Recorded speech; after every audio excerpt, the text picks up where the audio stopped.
皆さんこんにちは。制作過程を3つの動画に分け完成までを収録しているプラモの時間へようこそ。さて今回は青島のプリペイントモデルランボルギーニウラカンの制作でパート3です。パート1、2では素組みで完成までを収録。パート3では完成したものを一旦解体しデカールでカスタムしていく様子をお届けいたします。俗に言う板車というやつです。早速解体から。シャシーからボディを外し、ウィンドウやドアミラーなどデカールの貼り付けに邪魔になるものを外していきます。素組みでの接着はセメダインハイグレード向け用接着剤を使用したのでパーツはスイスイ外すことができます。パーツを外したらデカール貼り付け後に取り付けると不都合なサイドのウィンドウのみ取り付けておきます。ウィンドウの上部、下部と順番に接着し、これでデカールカスタムの準備が整いました。次にデカールカスタムです。デカールは配給パーツのクリアデカールにパソコンでデザインした画像をコンビニで印刷したものを用意しました。今回はボディがホワイトなのでクリアデカールに印刷です。デカールの作り方は別で動画にしてありますので、よろしければそちらも合わせてご覧ください。ボディ全体にデカールを貼り付けていく際に心がけていることは、まず1つ目に上部から貼っていくこと。作業を重ねていく際、指で一番触れそうなところから貼り付けていくようにしています。指で触ってデカールが破れたなどは精神的ダメージが大きいですからね。そして2つ目は大きいデカールから貼り付けていくこと。これは全体の構図を早い段階で捉えておきたいからです。3つ目はマークフィットとドライヤーの熱をうまく使いデカールをしっかりボディになじませること。どんなにデカールをうまく貼り付けてもボディとデカールの間の空気を除去できていないとクリア塗料を重ねた際にデコボコになってしまい、最悪デカールが割れてしまいます。こんなんになったらもうやる気ゼロです。こんなことを心がけながら作業です。大きなデカールはざっくりと1切目をし、各部継ぎ目でデザインナイフでカットしつつ貼り付けていきました。最後に小さなデカールを重ねて貼り付けていきます。次にサイドウィンドウのマスキングです。デカールを貼り付けてクリアコーティングをした後にサイドウィンドウを取り付ける工程も考えたのですが、ボディの形状やウィンドウをはめ込む際の力加減の都合上デカールが割れてしまいそうだと思ったので、ウィンドウを取り付けてからデカールを貼り付けました。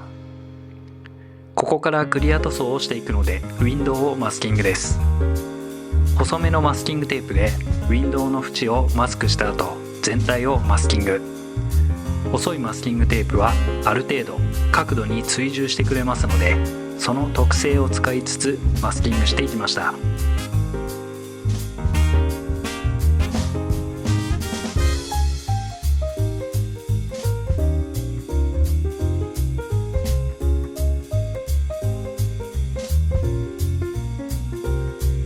次にクリア塗装です。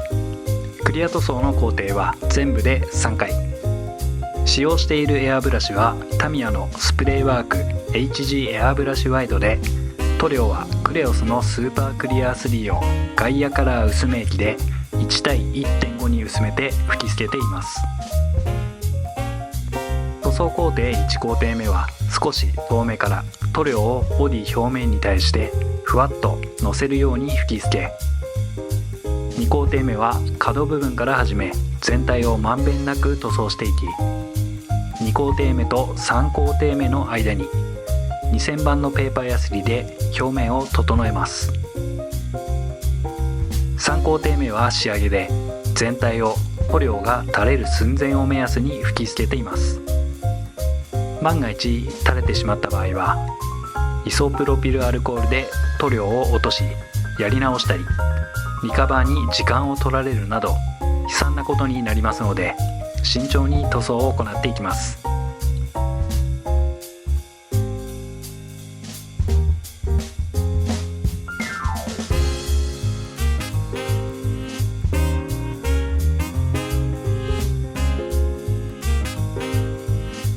次に取り出しを行っていきます。クリア塗装後十分に乾燥させた塗装面は一見ツヤがあるように見えますが、塗装面にはまだまだ凹凸が存在しています。この凹凸を消していく工程です。徐々にペーパーヤスリの番手を上げながら滑らかな面にしていくので、前のクリア塗装工程では逆算をし厚めに塗装をしています。取り出し工程としては3回の工程。1工程目は2000番のペーパーヤスリで水取りをしていきます。ツヤが出ているクリア塗装面のツヤを消していく感覚で水取り。2工程目3工程目はそれぞれゴッドハンド製の紙ヤスを使い、それぞれ6000番8000番と番手を上げつつ水取りをしていきます。表面の目安としては反射する景色が歪まない程度と考えているので、研いでは拭き取り確認を繰り返し表面を滑らかにしていきます。2000番から始めマットな面が徐々にツヤが出てきたことを確認し終了です。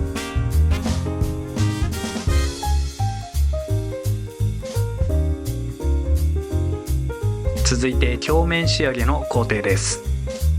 鏡面仕上げの工程としては3つの工程となります。シーフォース製のリトルーターに筋彫り銅のバフを取り付け作業を行っています。1工程目はタミヤコンパウンドの粗めで1周、表面を一皮剥くといった感覚で研磨していきます。1工程目で粗めのコンパウンドでは傷を消すことはできませんので、2工程目3工程目につなぐ感覚で少しずつ傷を消しながらツヤを出していきます。2工程目はタミヤの再目で1周、3工程目はタミヤの仕上げ目で限りなく傷がなくなるよう意識しながら研磨していきます。万が一途中で角が出てしまったら慌てず残しておいたボディカラーなりでタッチアップ。バフが届きづらい奥まった箇所はタミヤの研磨クロスや綿棒などにコンパウンドをつけ磨いていきます。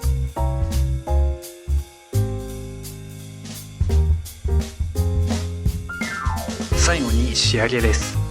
外したパーツなどを再度組み立てていきます。まずは塗装です。マフラーエンドはチタン風の仕上げにしたくクリアブルーを塗装、ホイールはマットブラックにしたくエボブラックを塗装しました。そしてフロントのパネルやリアのエンジンガードを取り付け、フードパネル一式を組み立て、ライト関連とバンパーやディフューザーを取り付け、シャシーとボディを合体です。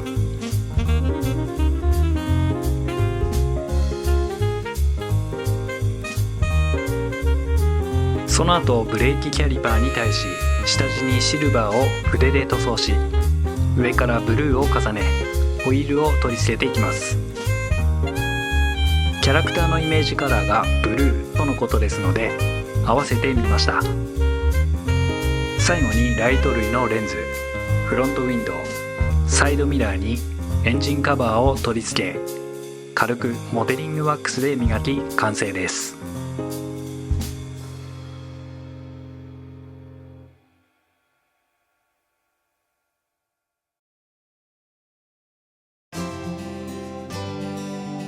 今回のパート3ではプリペイントのボディカラーを生かしたカスタム事例ということで制作してみました。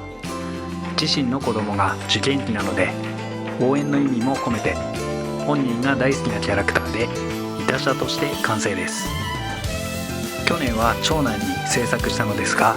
その時の経験プラス最近デカールの貼り付け方のコツをつかんできていたので自信を持って制作することができました。全体の構図を描きつつデカールを製作。ホワイトボディなのでデカール内でホワイト以外の発色は何ら問題ありません。大型のデカールは内部に入り込んだ空気をいかに除去しながらドライヤーの熱でボディに密着させるかが肝だと思います。今回の制作でさらにデカールの貼り付けが怖くなくなったのでレース車両などガンガン製作できたらと思っています。キットは合格祈願とし、ケースに入れて子供の部屋にそっと飾っておきます。今回はここまで。ご視聴いただきありがとうございました。